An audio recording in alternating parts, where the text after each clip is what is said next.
नमस्कार सभी को, राधे राधे, जय श्री कृष्णा, गुड मॉर्निंग। फिर से हाजिर है साइकोलॉजी की एक और क्लास लेकर। और देखिए क्लास में हम क्या पढ़ रहे हैं, शिक्षा मनोविज्ञान पढ़ रहे हैं। शिक्षा मनोविज्ञान की जो है टेस्ट सीरीज आपके लिए चलाई हुई है। आज के जो क्वेश्चन है उनमें हम कुछ क्वेश्चन देखेंगे, शिक्षा का अर्थ और उसके सिद्धांत से संबंधित क्वेश्चन हम लेकर आए हैं। तो चलिए फिर देर नहीं करते, क्लास को करते स्टार्ट। और आज की क्लास का हमारा पहला क्वेश्चन है कि निम्नलिखित में से कौन सा सीखने को प्रभावित करने वाला अधिगमकर्ता से संबंधित एक व्यक्तिगत कारक नहीं है। यानी कि 3 कारक इसमें व्यक्तिगत है और एक इसमें व्यक्तिगत कारक नहीं है। ऑप्शन हमारे पास है महत्व आकांक्षा, विषय वस्तु, अभिक्षमता या फिर तत्परता। बात किसकी हो रही है? सीखने को प्रभावित करने वाले कारकों की बात हो रही है। और ये जो कारक होते हैं, 2 कारक होते हैं जो सीखने को प्रभावित करते हैं। एक होते हैं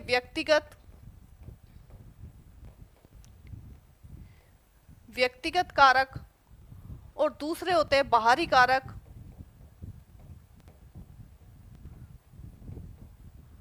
कितने कारक होते हैं सीखने को जो प्रभावित करते हैं? वो होते हैं 2 कारक, एक व्यक्तिगत कारक, एक बाहरी कारक। व्यक्तिगत जो कारक है वो सीधा अधिगमकर्ता से संबंधित होता है, यानी कि सीखने वाले से संबंधित होता है। और ये जो बाहरी कारक होता है ये पाठ्य सामग्री से संबंधित होता है। और इसमें हम पर्यावरण से संबंधित कारक भी देखेंगे। तो 2 प्रकार के कारक होते हैं। पूछा है क्या कि कौन सा इनमें से व्यक्तिगत कारक नहीं है? तो देखिए महत्व आकांक्षा,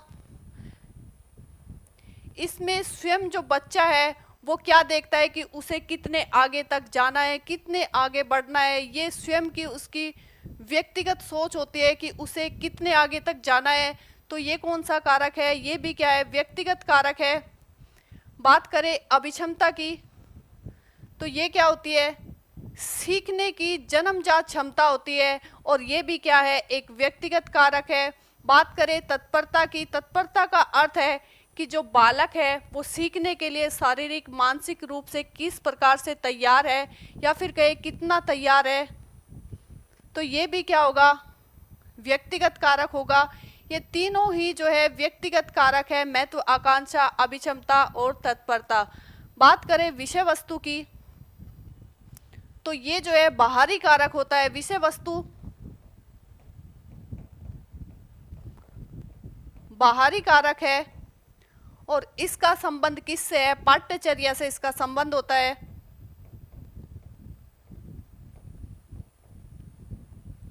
विषय वस्तु का संबंध किससे है? पाठ्यचर्या से है। तो ये बाहरी कारक है। आंसर हमारा रहेगा बी। नेक्स्ट, निम्नलिखित में से कौन सा चिंतन उपकरण अधिगम को बढ़ावा देता है? प्रतिमाएं, भाषा, संप्रत्यय, प्रतिज्ञप्ति। सही कूट का चयन करना है। और बात किसकी हो रही है? चिंतन की। तो चिंतन क्या है?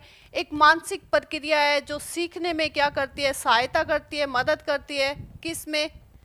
सीखने में। और ये कैसी प्रक्रिया है? ये एक मानसिक प्रक्रिया है। बात करें इसके उपकरण की, तो देखिए प्रतिमाएं, भाषा, संप्रत्यय, प्रतिज्ञप्ति, ये सभी क्या है? इसके उपकरण है। प्रतिमा किसी भी दृश्य को याद रखने में मदद करती है। भाषा का काम क्या है? कि अपने विचारों को व्यक्त करना। भाषा जो है अपने विचारों को व्यक्त करने का एक माध्यम है। बात करें संप्रत्यय की, किन्हीं 2 वस्तु में समानता या विभिन्नता जो है पहचानने के लिए किसका प्रयोग होता है? संप्रत्यय का प्रयोग होता है। और विभिन्न संप्रत्यों में संबंध स्थापित करती है कौन? प्रतिज्ञप्ति। तो ये सभी जो उपकरण है चिंतन के अधिगम को बढ़ावा देते हैं। चारों ही जो उपकरण है अधिगम को बढ़ावा देने वाले हैं। तो आंसर रहेगा डी।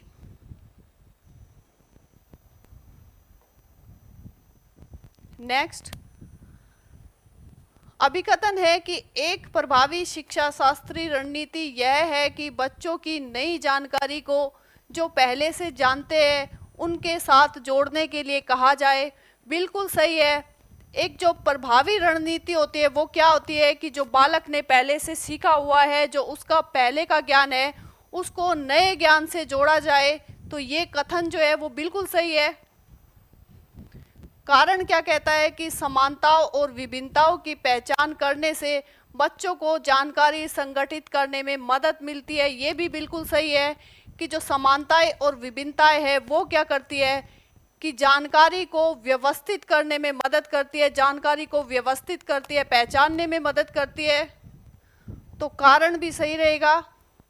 तो देखिए ए और आर दोनों ही सही है, ए आर की सही व्याख्या भी करता है, तो आंसर रहेगा यहां पर बी।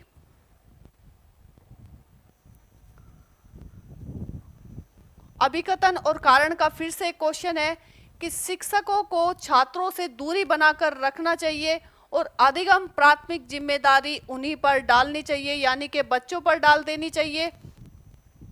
क्या ऐसा होना चाहिए? शिक्षकों को छात्रों से दूरी बनाकर रखनी चाहिए क्या? अगर शिक्षक छात्रों से दूरी बनाकर रखेंगे तो अधिगम कैसे होगा? तो दूरी बनाकर नहीं रखनी चाहिए, बल्कि संबंध कैसा होना चाहिए? शिक्षकों का और छात्रों का सकारात्मक संबंध होना चाहिए। साथ में ही अधिगम जो है, अधिगम की जो प्राथमिक जिम्मेदारी है वो छात्रों पर नहीं डालनी चाहिए, क्योंकि ये क्या है, एक साझा प्रक्रिया है। अधिगम क्या है?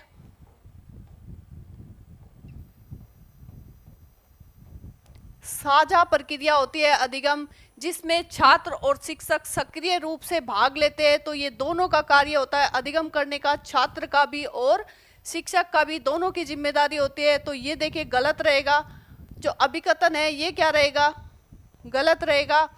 अधिगम एक लोकतांत्रिक वातावरण के बजाय एक एकाधिकारवादी वातावरण में प्रभावी ढंग से होता है।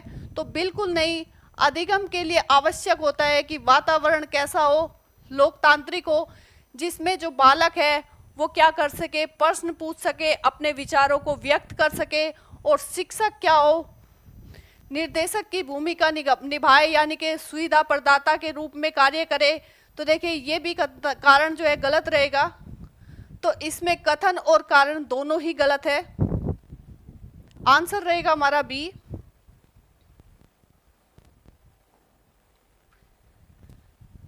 निम्नलिखित में से कौन सा कथन अधिगम के बारे में सही नहीं है? अधिगम शिक्षार्थी के पूर्व ज्ञान पर निर्भर करता है। अधिगम का तात्पर्य पूर्व वैचारिक स्कीमास के पुनर्गठन से है, या फिर अधिगम सामाजिक क्रिया द्वारा संसाधित होता है। अधिगम एक प्रक्रिया नहीं अपितु एक उत्पाद है। तो देखिए अधिगम जो है वो शिक्षार्थी के पूर्व ज्ञान पर निर्भर करता है, ये बिल्कुल सही बात है। बालकों को कैसे सिखाया जाता है, ज्ञात से अज्ञात की ओर, यानी कि जो पहले से उसका सीखा हुआ ज्ञान है उससे जो नहीं सीखा हुआ ज्ञान है उसकी ओर चला जाता है। तो पूर्व ज्ञान पर निर्भर करता है, ये बिल्कुल सही है। अधिगम का तात्पर्य पूर्व वैचारिक स्कीमाज के पुनर्गठन से, ये भी बिल्कुल सही है। जो पहले से मानसिक संरचना बनी हुई है, अधिगम उसका तात्पर्य है पुनर्गठित है उससे, तो ये भी बिल्कुल सही रहेगा। अधिगम सामाजिक क्रिया द्वारा संसाधित होता है, ये कथन भी बिल्कुल सही है कि अधिगम जो है किसके द्वारा संसाधित होता है, सामाजिक क्रिया द्वारा। बात करें चौथे कथन की, तो ये क्या कह रहा है कि अधिगम एक प्रक्रिया नहीं अपितु उत्पाद है, तो ये बिल्कुल गलत है। अधिगम क्या है, एक प्रक्रिया है, यहाँ पर नहीं आया हुआ है तो ये गलत हो जाएगा। अधिगम एक प्रक्रिया है, उत्पाद नहीं होता है अधिगम। अधिगम एक प्रक्रिया होती है जिसमें बालक सक्रिय रहकर सीखता है, अनुभव करके सीखता है, जिसमें बालक सक्रिय और अनुभव द्वारा जो है बालक सीखता है, और जो वो सीखता है उसे हम क्या कहते हैं, उत्पाद कहते हैं। तो अधिगम तो एक क्रिया है, जैसे कि कोई बालक भाषा सीख रहा है तो वो क्या कर रहा है, क्रिया कर रहा है। अधिगम एक क्रिया है, लेकिन जब वो भाषा को पूरा कर लेता है, सीख लेता है, उस पर नियंत्रण पा लेता है, तो वो क्या होता है, उत्पाद होता है। तो आंसर हमारा रहेगा यहाँ पर डी।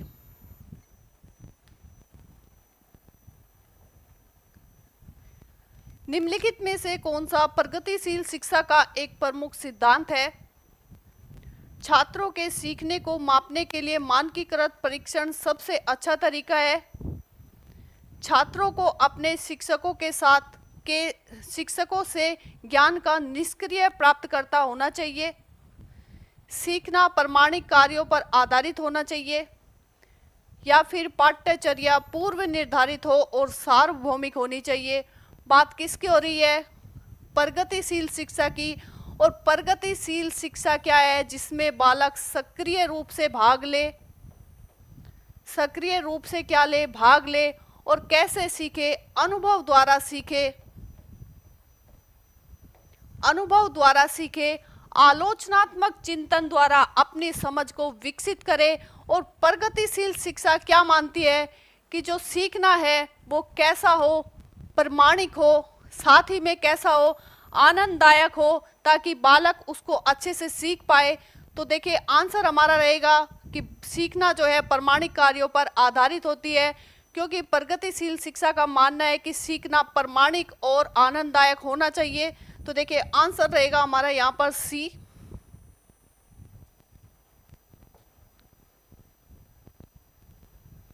निम्नलिखित में से कौन सी सार्थक सीखने के लिए एक प्रभावी स्मृति तकनीक नहीं है? बात किसकी हो रही है? स्मृति तकनीक की। कि 3 तो इसमें जो है प्रभावी स्मृति तकनीक है, लेकिन एक नहीं है।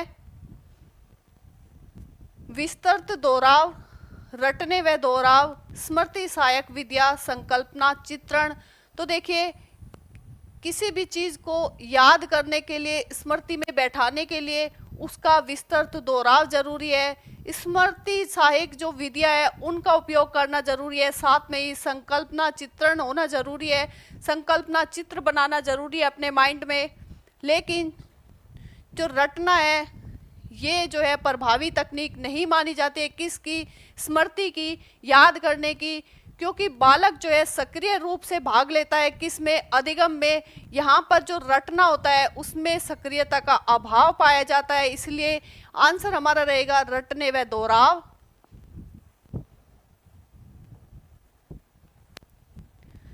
निम्नलिखित में से कौन सा कथन प्रगतिशील शिक्षा में शिक्षक की भूमिका का सबसे अच्छा वर्णन करता है?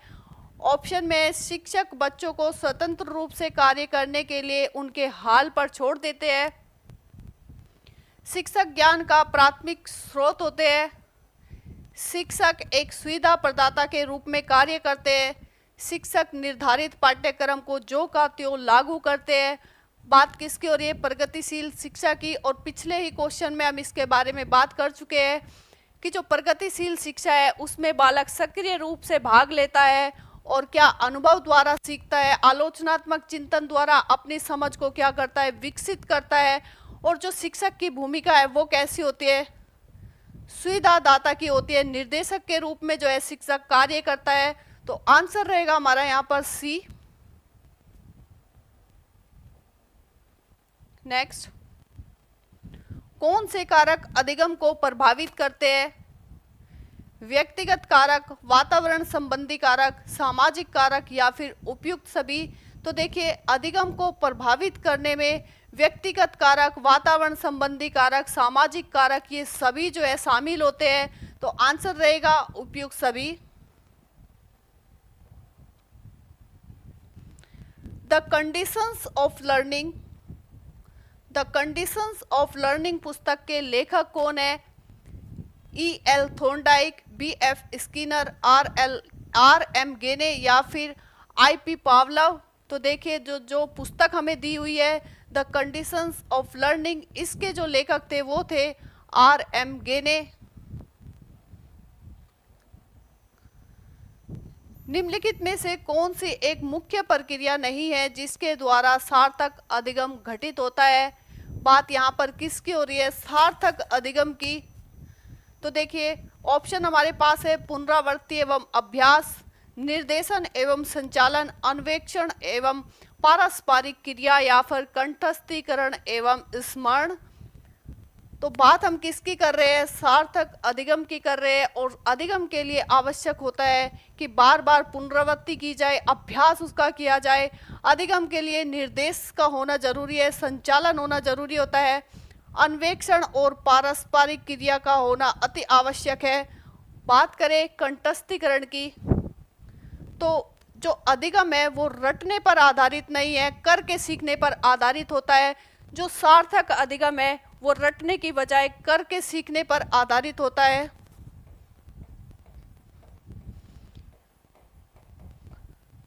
करके सीखना, सक्रिय रूप से सीखना या कहे करके सीखना, तो सार्थक अधिगम किस पर, करके सीखना या सक्रिय रूप से सीखने पर आधारित है, रटने पर बल नहीं देता है, कंठस्थीकरण पर बल नहीं देता है। तो आंसर हमारा रहेगा डी। निम्नलिखित में से कौन सी अधिगम की एक विशेषता नहीं है? अधिगम का अवलोकन प्रत्यक्ष रूप से किया जा सकता है। अधिगम व्यवहार में अपेक्षाकृत स्थायी परिवर्तन है।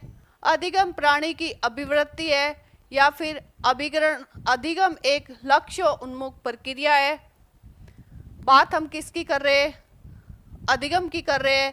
तो देखिए, जो अधिगम होता है वो किसी भी उद्देश्य को, किसी भी लक्ष्य को ध्यान में रखकर किया जाता है। इसलिए हम कहते हैं कि अधिगम क्या है? एक लक्ष्य उन्मुख प्रक्रिया है। तो ये बिल्कुल सही है। अधिगम प्राणी की अभिवृद्धि होती है, ये भी बिल्कुल सही है। अधिगम व्यवहार में अपेक्षाकृत कैसा परिवर्तन? ध्यान रखिएगा, एग्जाम में बार बार पूछा जाता है कि अधिगम कैसा परिवर्तन है, तो ध्यान रखिएगा अधिगम जो है अपेक्षाकृत स्थायी परिवर्तन होता है, ये बिल्कुल सही है। अधिगम का अवलोकन प्रत्यक्ष रूप से किया जा सकता है, तो बिल्कुल नहीं, अधिगम का जो अवलोकन है वो प्रत्यक्ष रूप से नहीं किया जा सकता। आंसर रहेगा हमारा ए।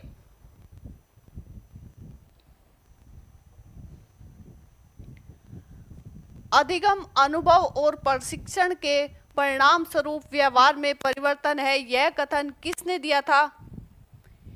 गेटस व अन्य ने, मॉर्गन और गिलीलैंड ने, स्किनर या फिर क्रोनबेक ने।